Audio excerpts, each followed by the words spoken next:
मैं एक बार फिर से जरा आपको लेकर चलूंगी। हमारे सहयोगी मोहम्मद मोइन इस वक्त मौजूद है हमारे साथ। मोहम्मद मोइन, जो घटना थी वो अत्यंत दुखद, जिसको लेकर प्रधानमंत्री नरेंद्र मोदी की तरफ से भी ये संदेश देश के साथ साझा किया गया है, लेकिन अब बारी यहां पर क्योंकि अखाड़ों की है, लेकिन पहले जरा सुनाते हैं आपको जो प्रशासनिक अधिकारी मौके पर तैनात हैं उनकी तरफ से क्या कहा जा रहा है, उसके बाद आ रही हूं मोइन में आपके पास। सुनाइए। ये खुले हुए हैं, उसमें स्नान करें और सुगमता से अपने घर जाएं।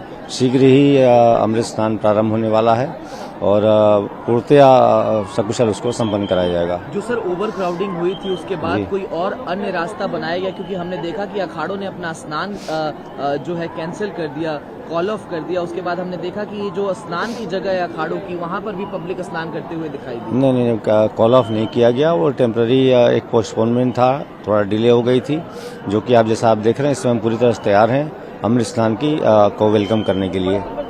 अभी पुलिस फोर्सेस की क्या डिप्लॉयमेंट है सर, और लोगों को किस तरीके से गाइड किया जा रहा है, क्योंकि संगम का जो क्षेत्र है उसका स्पैन 1 किलोमीटर से भी कम का है और सभी लोग संगम में स्नान करना चाहते हैं। नहीं, जैसा आप देख रहे हैं ठीक सामने हमारे अरावत घाट है और वहाँ भारी संख्या में लोग स्नान कर रहे हैं। इसी तरह से ओल्ड जीटी है, हरिश्चंद है, नागवासुकी है, बहुत सारे घाट हमने डेवलप किए हैं और सभी पर सुगमता स्नान हो रहा है। जो इंजर्ड लोग हुए जिनको आप उत्तर प्रदेश पुलिस सीएपीएफ के तमाम जवानों ने रेस्क्यू करके निकाला, स्ट्रेचर के हवाले से अस्पताल पहुंचाया, उनका क्या सिचुएशन है? अभी यहाँ पर तो उनका ठोस जानकारी नहीं मिल पाई है और जिला पुलिस। तो ये कुंभ मेला के एसएसपी राजेश द्विवेदी को आप सुन रहे थे, जिनकी तरफ से जानकारी दी जा रही है कि इस तरीके से व्यवस्था जो है वो पूरी तरीके से काबू में है, कंट्रोल में है, स्थिति नियंत्रण में है और अब अखाड़ों के अमृत स्नान की प्रतीक्षा की जा रही है। सीधे रुख करते हैं मोहम्मद मोइन का, लेते हैं जानकारी। मोहम्मद मोइन, क्या अपडेट मिल रहा है? अखाड़े कब तक अमृत स्नान के लिए यहाँ पर पहुंचने वाले हैं?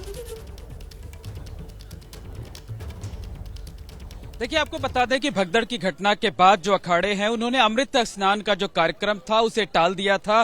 महानिर्वाणी अखाड़ा और अटल अखाड़े के जो संत हैं वो तकरीबन आधे किलोमीटर की दूरी पूरी कर लिए थे, लेकिन उन्हें वापस लौटना पड़ा था और इस वक्त हम महानिर्वाणी और अटल अखाड़े के बाहर ही मौजूद हैं। आपको तस्वीरों के जरिए दिखाना चाहते हैं कि अभी जो अखाड़ा मार्ग है, हमारी बाईं तरफ जो आप ऊंचा सा गेट देख रहे हैं ये अटल अखाड़े का है और उसके ठीक पीछे का जो गेट है वो महानिर्वाणी अखाड़े का है। और ये जो रास्ता है जिसे अखाड़ा मार्ग कहा जाता है, अभी इस पर आम श्रद्धालुओं की आवाजाही हो रही है, यानी अभी जो है इस रास्ते को अखाड़ों के लिए रिजर्व नहीं किया गया है। तो जब अखाड़ों को निकलना होगा तो पहले उस पूरे रास्ते को बंद किया जाएगा, पूरे रास्ते को खाली कराया जाएगा। उसके बाद पैरामिलिट्री फोर्स के जो जवान है दोनों तरफ जो है वो रस्सियां लेकर खड़े होंगे और जो अखाड़े के देवता होंगे, जो सीमित संख्या में संत महात्मा होंगे, वो उनको उस रस्से के अंदर एक यानी सुरक्षा घेरे के अंदर लेकर के आएंगे। ये 7 नंबर का पांटून ब्रिज है, यहां से और उस जगह की दूरी बमुश्किल 100 मीटर की है और देखिए कि इसी रास्ते से जाएंगे, लिहाजा यहां पर पहले करके रखा गया हुआ है। हुए हैं जो महाकुंभ के डीआईजी वैभव कृष्ण हैं, वो अखाड़ों में मौजूद हैं, जो खड़े रहे हैं उनके साथ बैठ संत महात्मा जाएंगे, किस तरीके से उनकी सुरक्षा होगी, जिन रास्तों से वो गुजरेंगे उस पर किसी भी सूरत में जो आम श्रद्धालु है वो नहीं आएंगे और संगम घाट पर उनको कितना वक्त दिया जाएगा, तो ये निश्चित तौर पर कहा जा सकता है कि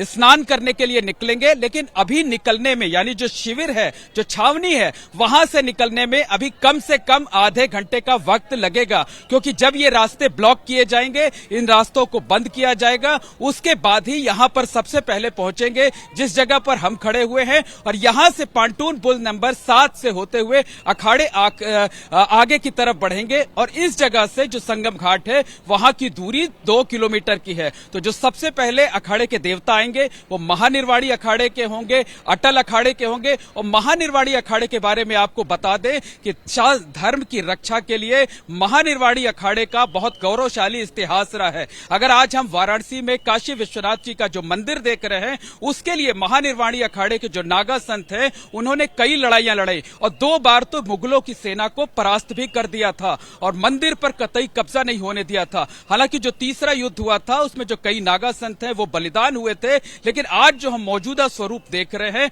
उसमें महानिर्वाणी अखाड़े के संतों का बहुत बड़ा योगदान है। एक और रोचक जानकारी, आपको अहम जानकारी दे दें कि जो अखाड़े होते हैं जब महाकुंभ में आते हैं तो हर अखाड़े में एक धर्म ध्वजा स्थापित होती है लेकिन महानिर्वाणी इकलौता ऐसा अखाड़ा है जहां पर एक साथ दो दो धर्म ध्वजा स्थापित होती है। और इसका इतिहास जो है 1998 में जो हरिद्वार में कुंभ लगा हुआ था, वहां की एक घटना से जुड़ी हुई है। आपस में कुछ मतभेद हुए थे और महानिर्वाणी अखाड़े के जो नागा संत थे, उन्होंने एक दूसरे अखाड़े के धर्म ध्वजा पर कब्जा कर लिया था। तो एक विजय के तौर पर धर्म ध्वजा स्थापित की जाती है और दूसरी धर्म ध्वजा स्थापित की जाती है जो अखाड़े की परंपरागत तौर पे है। हमारे ठीक सामने आप देखिए कि जो महानिर्वाणी अखाड़ा है, वहां पर एक साथ, ये तस्वीरों के जरिए हम आपको दिखाना चाहेंगे कि एक साथ दो दो धर्म ध्वजाएं जो है वो लहरा रही हैं। तो ये महानिर्वाणी अखाड़ा है जो हमारे जिस जगह पे हम हैं, यहां से 50 कदम की दूरी पर है और उनकी छावनी में जो धर्म ध्वजा है वो आप देखिए कि एक साथ दो धर्म ध्वजाएं लहरा रही हैं।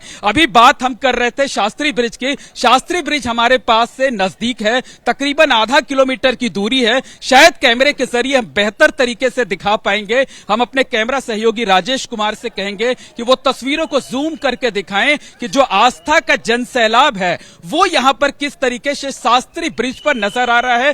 पूरे शास्त्री ब्रिज पर आप देख सकते हैं कि लोगों का हुजूम नजर आ रहा है, तिल रखने तक की जगह नहीं बची हुई है। और शास्त्री ब्रिज के ऊपर किस तरीके से जो भीड़ है उसकी निगरानी ड्रोन कैमरे के जरिए की जा रही है, वो आप तस्वीरों के जरिए देख सकते हैं। यहां पर जो हेलीकॉप्टर है वो लगातार चक्कर काट रहा है, देख रहा है, ऊंचाई से देखा जा रहा है कि किस जगह पर क्राउड है, क्राउड को किस तरीके से अलग अलग जगह पर डाइवर्ट करना है, किस तरीके से व्यवस्थाओं को बनाकर रखना है ताकि रात की घटना दोबारा ना होने पाए। तो ये शास्त्री ब्रिज की तस्वीर है। हेलीकॉप्टर आपको दिखाई दे रहा होगा, ड्रोन कैमरे आपको दिखाई दे रहे होंगे।